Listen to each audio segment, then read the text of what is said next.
আজ ছিল অষ্টমীর সকাল। মন্দিরে এসে সকাল সকাল পুজোর কিছু কাজ করে ফেললাম।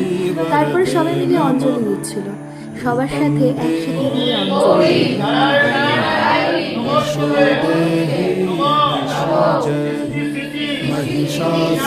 এরপরেই শুরু হয় সন্ধি পুজো।